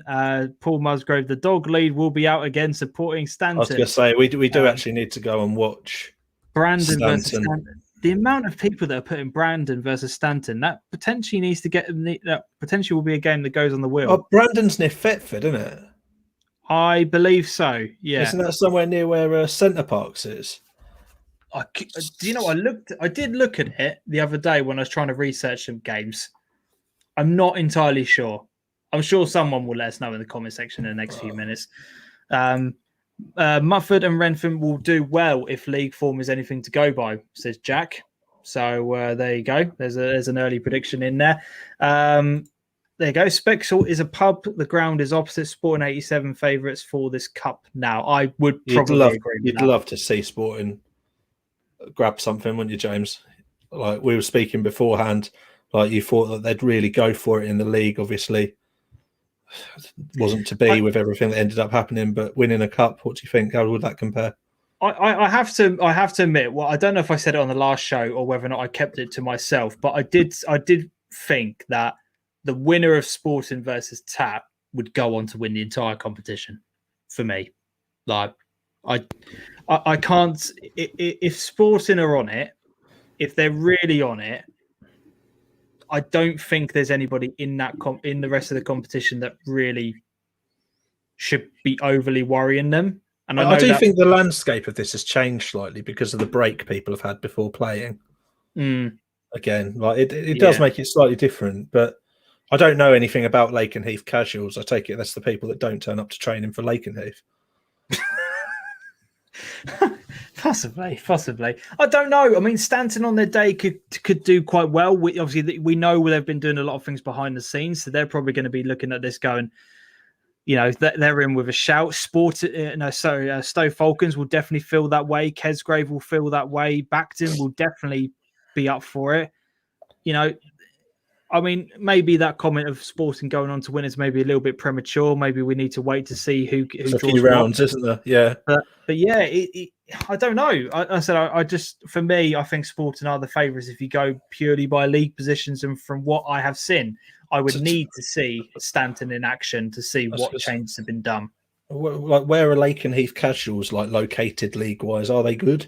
I couldn't tell you, mate. Honestly, could not tell you. I feel like we should have done some research before this section because this is terrible from me. I tell you that much. Yeah, it's not great. It's not great for me either, to be honest. It's not great for me either. Lakenheath will be in the change rooms watching this before the game. Yeah, to be fair, That's every single club's motivation from now on. Let's show that prick from the Suffolk Non-League show that he's wrong. There's your motivation, you're the lads that turn up, that don't turn up to training for the other team that he has heard of. Pin that to the dressing room wall. Apologies in advance. Every team in that draw now is just sticking it up, going, DeeJam doesn't believe in you. There you go. That's your motivation, lads. Run with it. I'll give you permission. Go for it. That's absolutely fine by me. There are a lot of Primary Cup action going on as well this weekend. There are a few games from the Primary Cup that will be going on the wheel because obviously that's a final that potentially we will be going to and covering. And there are a lot of teams from SIL, Div 2 and Div 3 that are still in the competition. And we want to give those guys a bit of a shout out. Obviously, we don't want to be one of those that just covers the big teams in inverted commas. So there will be a few Primary Cup competitions games on the wheel, but there's far too many fixtures at the moment to really put them all onto one graphic. It would have taken me absolutely ages. I was going to say, have you got any idea who's playing? I can get some information up on my screen quickly if you want me to screen share. Let's have a look, because we're only 1 hour and 20 minutes in and we'll be finishing in a minute. I know we were... Jesus Christ. Right, let's get it up on the screen. Bear with me 2 seconds, guys. Let's get the Primary Cup on, because Adam's not happy unless we don't. It's just like you've done half the job, mate. Well, you know me. So let's get it on screen here. So let's screen share. Go full screen on it. It should make it a lot easier to read. Yeah. So, some of. Can you do the other screen share so it goes bigger? So it takes up the 100% of your screen. Nah, that's the biggest one I can do, mate. That's the biggest I can do. So we have got from our area, Witness and Wasps, Alex's favourite team, against Wickham Market. So that's a potential game that goes on there. Aldborough versus Kesgrave Kestrels. Again, there's two teams that from our neck of the woods in terms of an SIL perspective. We've got a lot of reserve football going on here. Hope Church. Remember them, Adam? Remember talking about those during the season? They've got Kesgrave reserves, rather. Blah, blah, blah. This is a real mixed bag, isn't it? Of A's, firsts, reserves. Exactly. Ipswich Exiles versus Unity. Oh, that'll be a half-decent one. Stowaway versus Stage FC. So Stage, potentially that's a game that they can progress in. Bramford United versus Barton Mills. Could be a range of divisions, isn't there? Huge, absolutely huge. Like I said, there's quite a few fixtures that are going on here, and then, like I said, there'll be too many to kind of put on a one show. But yeah, 67 rounds of a cup to get through before the end of June. There you go. Haverhill Town Blue. I've never even heard of them. Couldn't tell you. What league are they even in? God, where is Hope Church? Surely a match day experience. If people want it on the wheel, desperate enough. I think from what people are saying, they want me to go to watch Stanton play. So we'll see on that part. We shall see. Stanton on the wheel 2-1. Yeah, definitely. So let's move on. Let's get the Super 6 up and running, and then we'll move on from there. So Super 6 this week, Adam. You talked about it before we began the show. You mentioned it. You've talked about it on Twitter as well, actually. You put a few comments out there. Yeah. What happened in the Super 6? Talk to everyone about it. Just the most incredible bottle job you could have ever imagined for the monthly prize. Two people absolutely neck and neck on for the prize. And then someone got a 0 this week. Really? Yeah. Before Adam continues, stick around, guys, for the concept kits. They are nearly done. We will do that after the Super 6. Love that. Sorry, mate. Carry on. So yeah, one of the two people that was in with a fighting chance got a 0 and ruined it for themselves. Wow. We've got a new winner. Okay.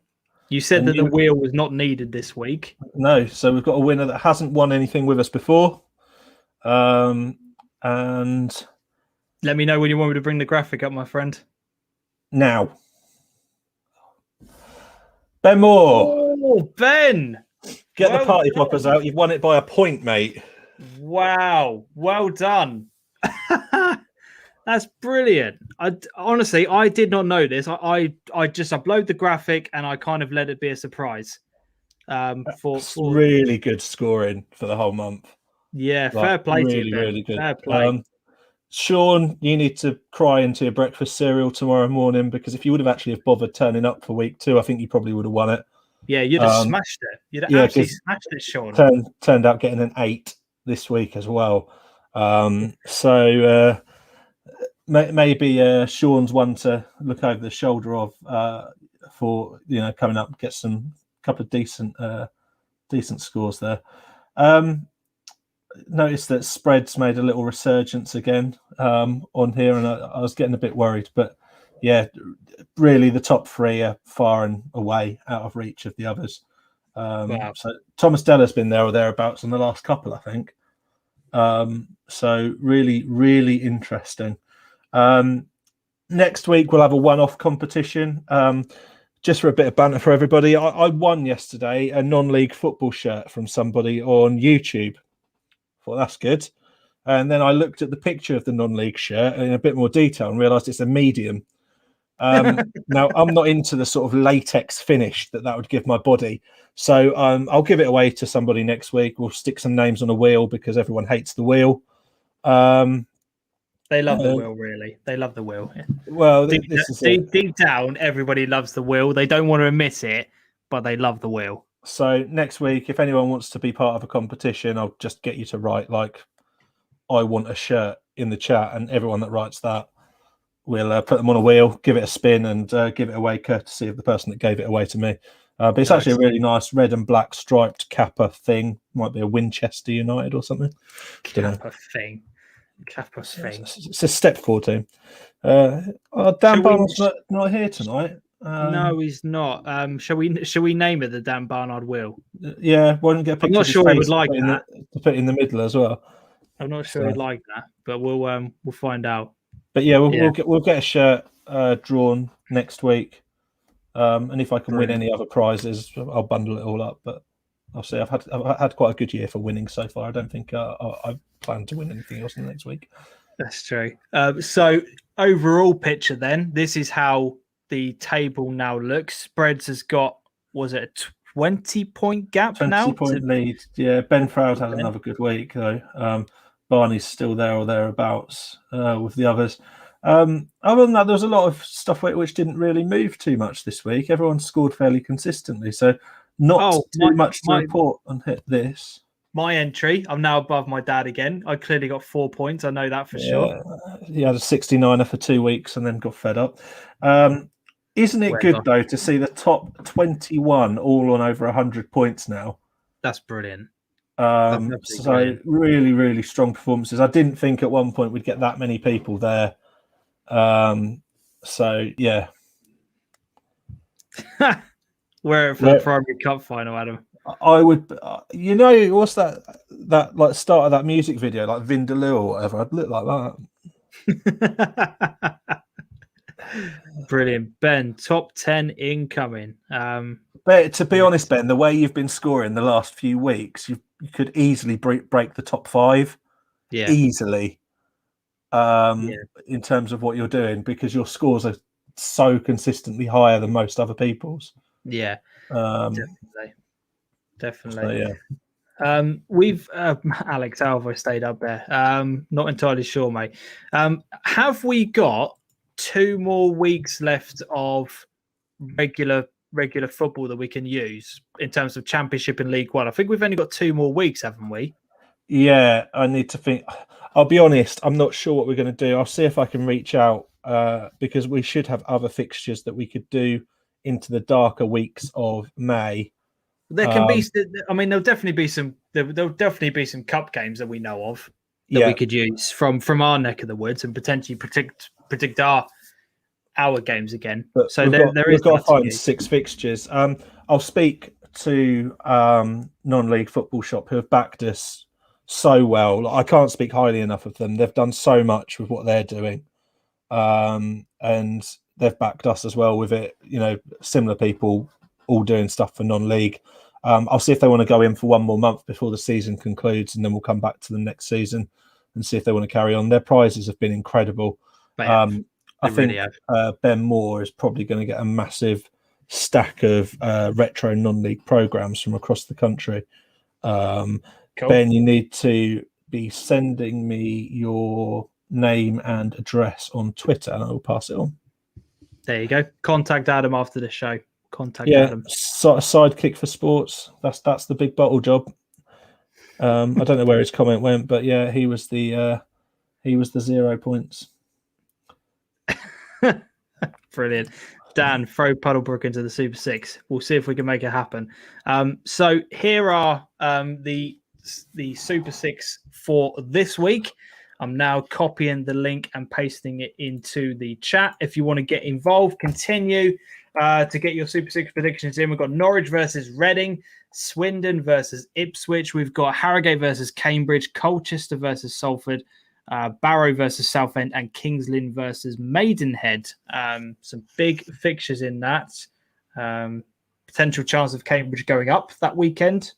That was last weekend, and look how that turned out. I don't know. How did they do? I honestly couldn't tell you. Have you not seen what happened on social media where their fans lined the little street with people and then set Cambridge United coloured flares off? Right.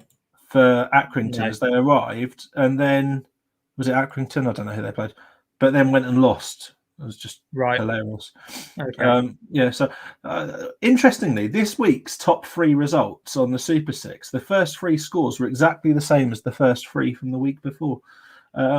Statistically, I don't know what the chances of that are happening again. I don't expect Norwich to concede against Reading, even though they're a bit leaky. I don't expect Ipswich to score. They're crap. And I think Cambridge will take it over the line this week. So just to let everybody know the kind of permutations from this, Norwich can win the league if they get a point. Yeah. No, they have to win, sorry, because they're 5 points ahead at the moment. If they draw and Watford win, it goes down to the final game of the season. So Norwich have to win in order to lift the title. From Ipswich's perspective, Christ knows. It'll be an absolute miracle if they get into the playoffs. It's highly unlikely. They're not getting in the playoffs. God, that would just paper over the enormous crack and crevice that is that squad. Yeah, Cambridge just need a draw to probably, mathematically get promoted. Colchester, I believe it's pretty much confirmed that they are going to be staying up. They are 6 points clear with a better goal difference than Southend. Southend need an absolute miracle and a Barrow collapse. So Southend have to win that game against Barrow. That is a huge game, potentially to bring it into the last game of the season. Kings Lynn, it doesn't really matter because they can't go up and they can't go down. No one gives a toss in that league, and they're all paying for. Well, they're playing people that aren't getting paid. So Shem is saying it's a relegation party for Southend this Saturday. Lost 1-0 to Stevenage. I think that's what you're talking about. I think it's because I thought about this week. I'm not sure. Never think about the Super Six. Never think about it. Yeah, no, just go with it. Just go with it. Ben, get the broom out. I'll do mine tomorrow. Dean has done his. Alex has done his. Again, get your predictions in. Let us know in the comment section. That is all we've kind of got time for, really. Concept kits, I'm still waiting for those to arrive, actually. How close are we? Yeah, I'm not sure. Let us know how far you are away, mate. Just so we can kind of keep it, or we can keep the show rolling, or we'll draw it to a close. But we did have the concept kits come in earlier on. The kits clubs that wanted to have their concept kits signed up. So hopefully, 2 minutes. 2 minutes, right? What can we talk about for 2 minutes? I don't know. What? Get your questions in, lads. Get your questions in, and ladies, whoever's watching. Are there any questions you want to ask myself and Adam whilst we've got a couple of minutes to spare, whilst we're waiting for the concept kits to be done? Ryan, I've done mine. I've backed Town to score for weeks, so I've done a 0-0 this week. They're bound to score now. I highly doubt they're going to score, We've mate. got no one in that team that can score. It'll be an own goal if they score. Yeah, let's face it. Is James Norwood going to score? No. Is Caden Jackson going to score? No. Is Drennan going to score? Probably not. Drennan. What raffle ticket did he win to get in that side? don't know. He kind of reminds me a bit of Cody McDonald when we signed him from Dartford. We literally just stuck 20k to Dartford. It's a bit of a punt. If it comes off, it comes off. If it doesn't, well, it's just. Do you know what I mean? Like, it's worth a go. It's worth a go. So there we go. Stu is probably crying over Palace. Alex, do you miss my lovely face? Well, we saw your face. We see your face all the time, mate. I saw you every week. I think that's a no, Alex. Don't worry. Norwood got more points on his license and goals. Jesus Christ, Shem. Dean, how close are you to part-time? This is probably a question that we can answer in a couple of weeks' time, mate. Ho ho ho! Yeah, we will let you know in the next few.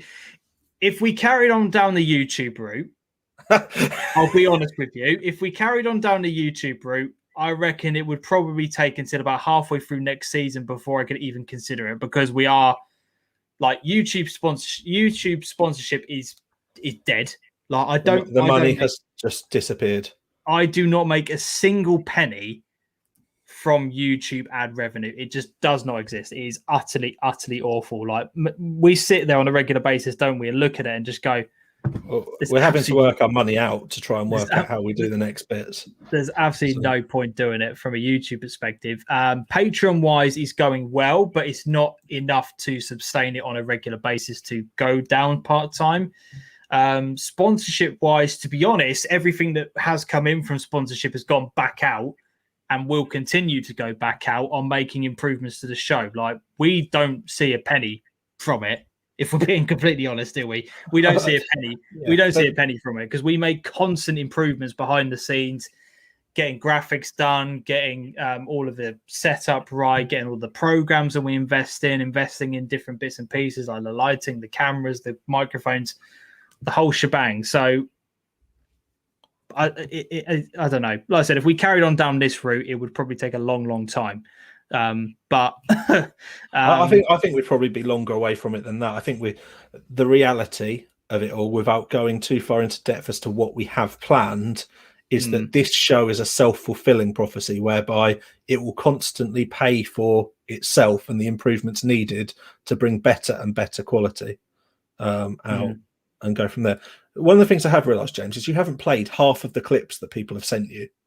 Oh my God, yeah. Jesus, the goal clips. I'll tell you what, let's play some of them. Considering that's half of the thing that we wanted to do tonight is start changing the show.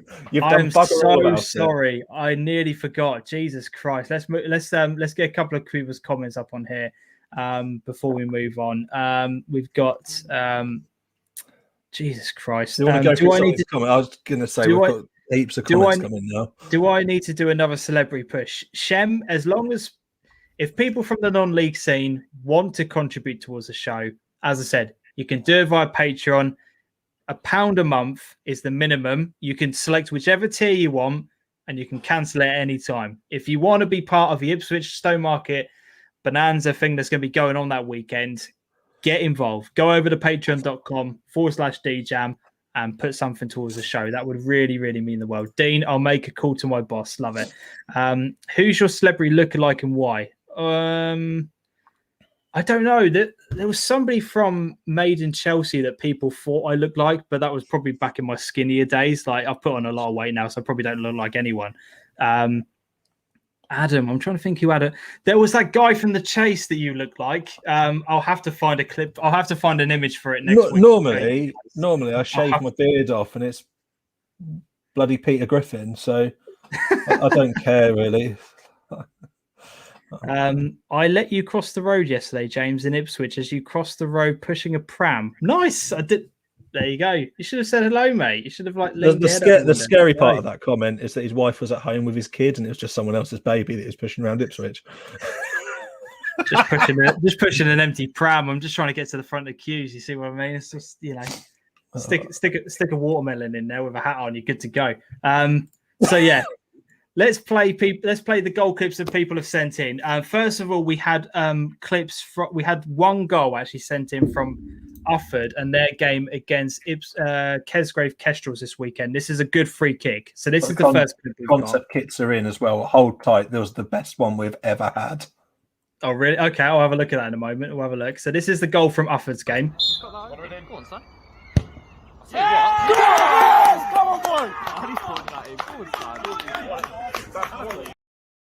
What do you make of that? That is a banger. Love that. Absolutely love that. No, it's decent. Decent. Love that. So the next one we've got is this is from Yarmouth versus Mumford. This is the penalty shootout between those two teams.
Thanks to Lee Simons for that. That's yeah, brilliant. That number 4 for Yarmouth.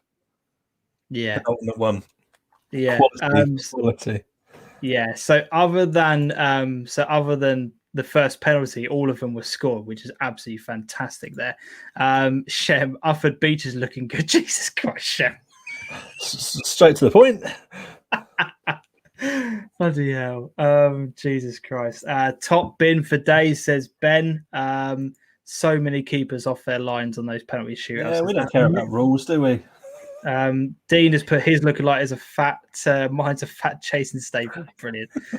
So we've also got highlights from Morton Hall Ferals. I can't remember who they were playing now. Somebody did tweet it out to me the other day. I'll have to have a look through it. But yeah, here are some highlights from Sunday League football. Have a look at some of these goals.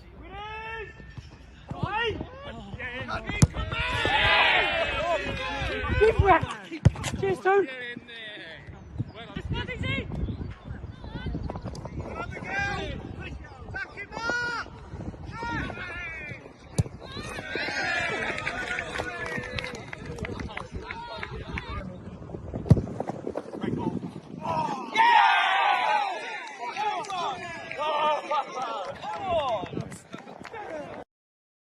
I can just see you giggling. I can just see you giggling the entire time watching those highlights. The two defenders tripped over themselves. An absolute dust explosion in the penalty box. That's absolutely hilarious. So that was Morton Hall Ferals against Felixstowe Harpers in the Suffolk Sunday Cup. If you have got highlights from any games you cover in the future, we want to have them. Send them over to DeeJamFM@gmail.com. Send them over to me. I will get them all put up and we'll show them every single time we have some highlights to go through. Anyone with a VO camera, get it over to us and we'll get it publicised and stuff. Absolutely, he did. Yes, he did. Jesus, Shem. That was proper funny. That was, yeah. I saw you burst out laughing. I was like, I can't hold this in. So yeah, right. Let's get the concept kits up and then we will call it a day on here. So the first one that we had is for Codnam. Let's have a look at the screen here. So here we go. This is a concept kit designed for Codnam Athletic. What do you make of that? Nice and simple. Yeah, so I'm not quite sure what their one looks like at the moment. I like the black pinstripe design though. It's clever. If it had the Suffolk non-league show on it, it'd look even better. But it could have it on the back like the other one. Yeah, no disrespect to Skinner Building Services. I'm sure they're a lovely company, but if it had the Suffolk non-league show on it, it would look a lot better. But yeah, no, I love that. That's absolutely class on there. And then this one for Debenham. My words! This is ridiculous. I would buy this in an instant. That is filth. If somebody wants to get that made for me, I will 100% buy it. Like, oh my word! That's by far and away the best one I think we've been sent. Oh, that is so good. Yeah, it's incredible. That is so good. Alex, I hope you've got a budget this year for a new kit, and I hope that drops within it, because that would make you stand out. If you haven't, find some sponsorship money now and get that kit made, because that is utterly that is disgusting. That is so good, so good.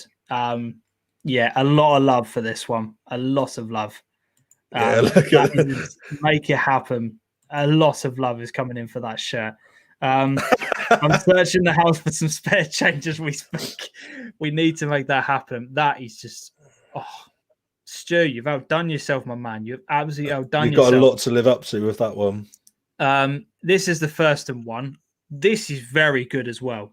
I like this. It's absolute class. It's just so clean. Looks really nice. It reminds me of a really retro Ipswich top.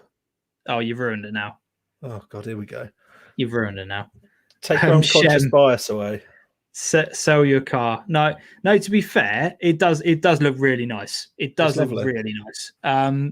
It's kind of got that like Rangers, like 1970 kind of vibe. Yeah. Do you know what I mean? Yeah, it's got that. I love that.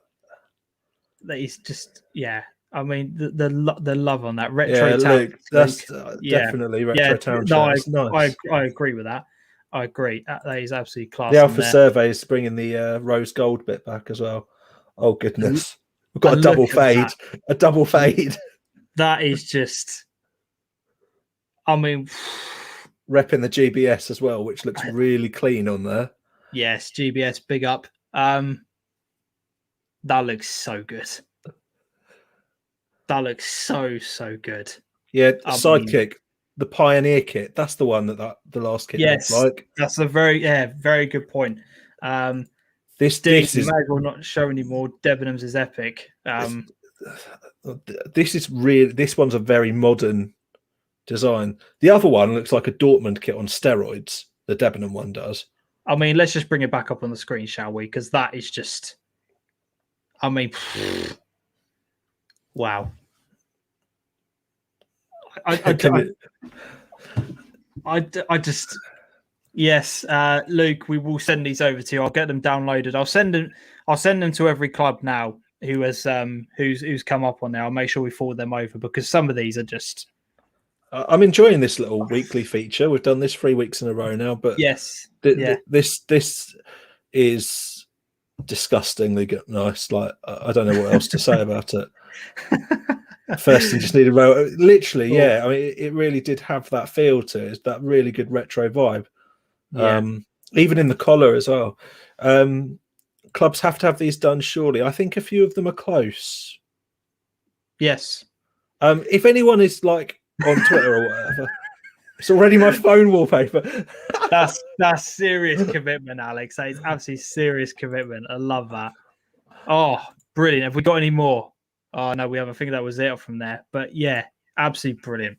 Absolutely brilliant. You've outdone yourself, my man. That Debenham one is absolutely class. I already liked the Debenham one because they had the Aspals over the front of it anyway, but that... What I was going to say is get it in the club shop. Make a club shop and get it in the club shop. Do it now, Debenham. Absolutely do it now. Case to FC are about to have one of these custom ones made. Right. I'm trying to very quickly get a picture of the kit because it is so nice. Have you seen the No. So sure. Lucas put sure that is on Pornhub. I will make myself a verified account user just to be able to put that shirt up on there. That's how much I like that shirt.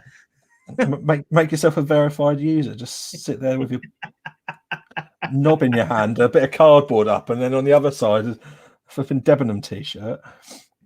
Sign up for Patreon. just literally no one searched Debenham on with the Caster one, they've got Caster Lifeboats as their sponsor, but they've like in the fabric, I don't know if anyone can see it, they've actually got lifeboat men designed into the fabric. That's good. It's a shame we haven't got the actual full picture of it, but it looks incredible. OnlyFans incoming. James just sat there in a yellow and black t-shirt, tenting. Debbie does Debenham. Absolutely brilliant. Absolutely brilliant. This has taken a turn tonight, hasn't it? Jesus. Oh, absolutely brilliant. I'll send it. I'm guessing he means the Caister one. The Caister one. Yeah. The Norwich's new kit is a one-off special, and that's sold out like straight away. That was just purely for one game and one game only. I personally don't like it, but I can 100% get why people do. And it's going to be one of those kits that, from a worldwide perspective, in terms of a unique kit in the future, will do very well. I don't know if you've seen it, Adam. Norwich, I'm going to come out and be really straight in. Norwich have terrible kits consistently. Yeah. Their kit design is awful. Yeah, no, they do. Our kits are terrible. I don't buy them. Someone has already identified a Adidas template that could be used by Ipswich, and it's dreadful for next season. I mean, how nice is that? Yeah, so smart, isn't it? That is so classy. Yeah. That is a top kit. Yeah. Only kits. Why has nobody made that? With the resurgence in kits at the moment, somebody should have made only kits. I'll get on the phone to Ellis straight away. He'll be all over that. Like, literally, register that domain now. That's brilliant. That is absolutely brilliant. But that's where we're going to leave things tonight, guys. It's been an absolutely brilliant show. I've thoroughly enjoyed myself. Thank you so much.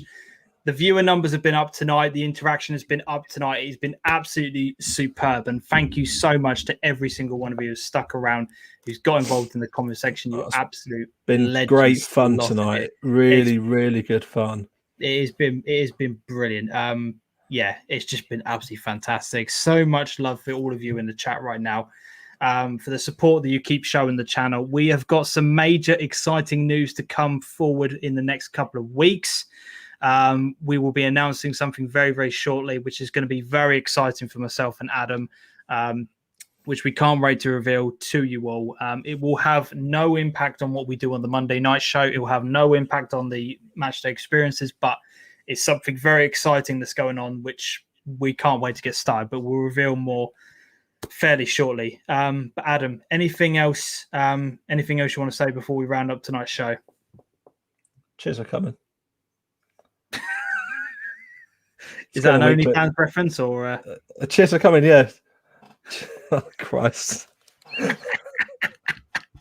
Oh no! Like, when we've got people in the chat that are literally telling us to go OnlyFans just so we can go full time, it's like this show has gone absolutely tits up. Like, it's again. That's the wrong phrase. Yeah, I know. The wrong phrase. This literally can't happen. Oh, brilliant. But yeah, thank you so much. YouTube perspective, hit the thumbs up, subscribe. We're now at 1,600 subscribers. Thank you so much. It's been absolutely brilliant to reach that milestone. As I said, give it a thumbs up, subscribe to the channel, all of that kind of good stuff. And we will see you all very, very shortly, I am sure. But until next time, as always, everyone, have a good week. Adios.